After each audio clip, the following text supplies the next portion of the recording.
Yo, it's Ben Simmons, and I'm back. Who's that? Oh my gosh, I gotta get the case. It's Ben Simmons. I'm back at it again, and today is gonna be college football, week 6 action. Okay, so if you haven't already known, college football, like there's gonna be nonstop football for 7 straight weeks, and it's like the first weekend of it. So pretty exciting. We get footballs Wednesday, Thursday, Friday, some high school football, some college football, Saturday college football, Sunday NFL, Monday NFL, Tuesday we get college, Wednesday we get college, Thursday we get NFL and some college, Friday college. It's just repeat. So anyways, if we're going through what happened on Friday, we have number 23 ranked BYU. They beat West Virginia 38-24, going up to 5-0. Pretty cool. The freshman, it's crazy how good he's been. He had 350 yards and only 1 touchdown, but their running game was pretty solid as well. 2 tutties from Martin, 90 yards, 21 carries. And then the next game, Ohio State. Now, I knew Julian Sand was going to be great with this Ohio State receiving core. But also a sneaky player in Bo Jackson. He's just been elite for him, right? So I thought they'd take a step back, especially since Emeka Egbuka went to the league. But obviously no signs of regression from him. 5-0, haven't allowed a touchdown in a little bit. 42-3 victory for the Buckeyes. Now, next game, number 3 Miami and number 18 Florida State. Now, I'm a UF fan. Everyone knows this, right? But this was the only game I would rather FSU win. I'm rooting for them to win. I mean, Tommy Castellanos, 45 passing attempts, 25 completions, 272 yards, 2 tutties. Also 57 yards on the ground. He's a great quarterback. But Miami just has the defense and everything. Miami wins 28-22. Next game. Oklahoma beat Kent State 44-0.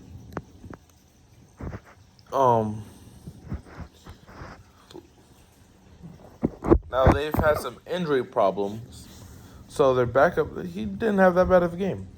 14 passes completed, 3 touchdowns, 162 yards. Their run game was unstoppable.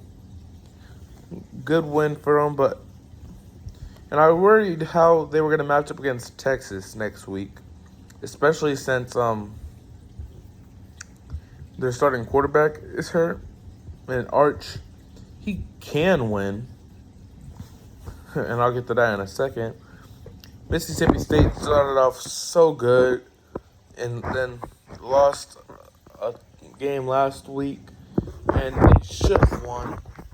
They had a chance to win. I shouldn't say they should have, because they had a chance to.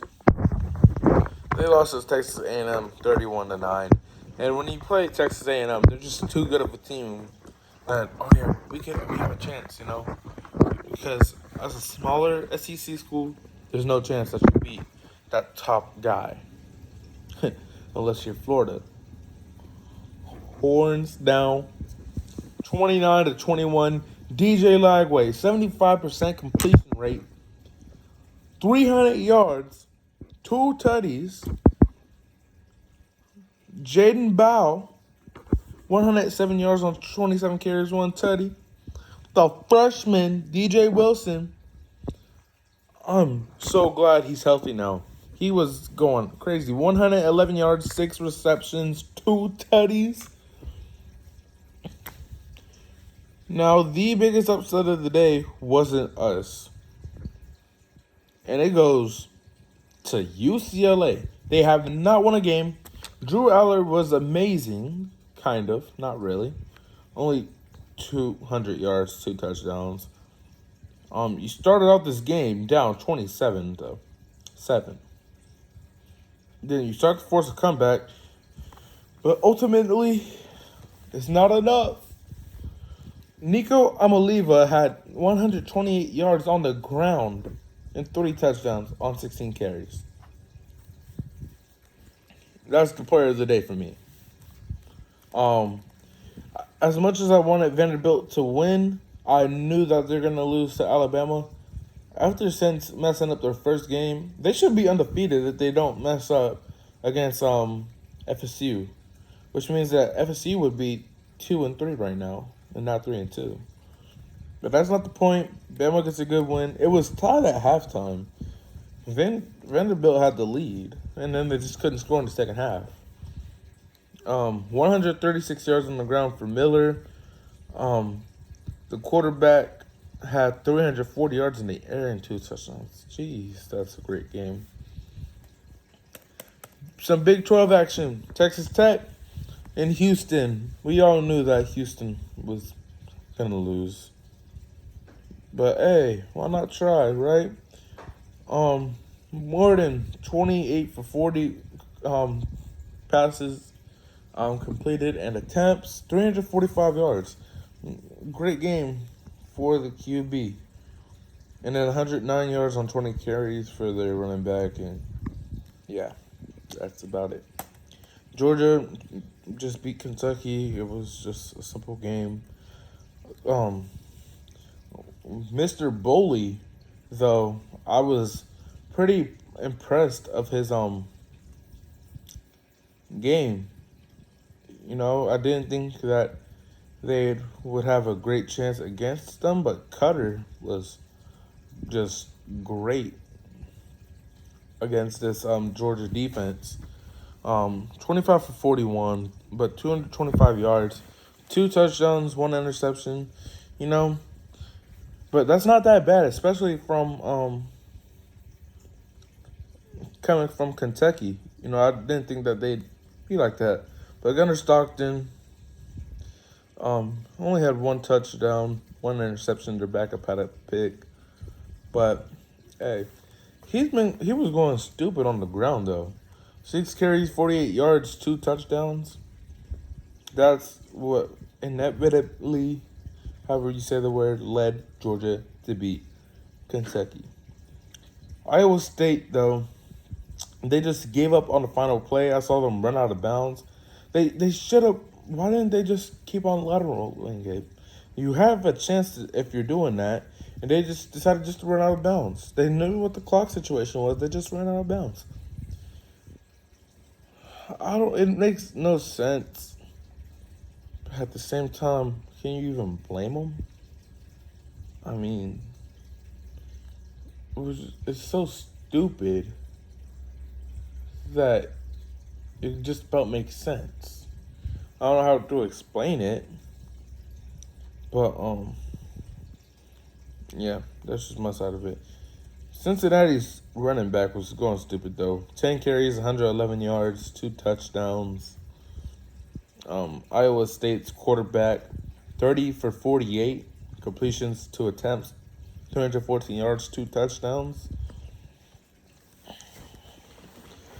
Next game, Michigan and Wisconsin. Michigan just is able to beat up on bad teams. That's all they're doing right now. Bryce Underwood, 270 yards, 1 touchdown. 19 for 28 completions, 2 attempts. Their running back had 19 carries for 117 yards and 2 touchdowns. Now, Boise State in Notre Dame. They played good teams. They were proving that they can't beat the good teams, right? Now, what worries me is if we're not, if they're gonna make the playoffs as an independent, 0-10-2.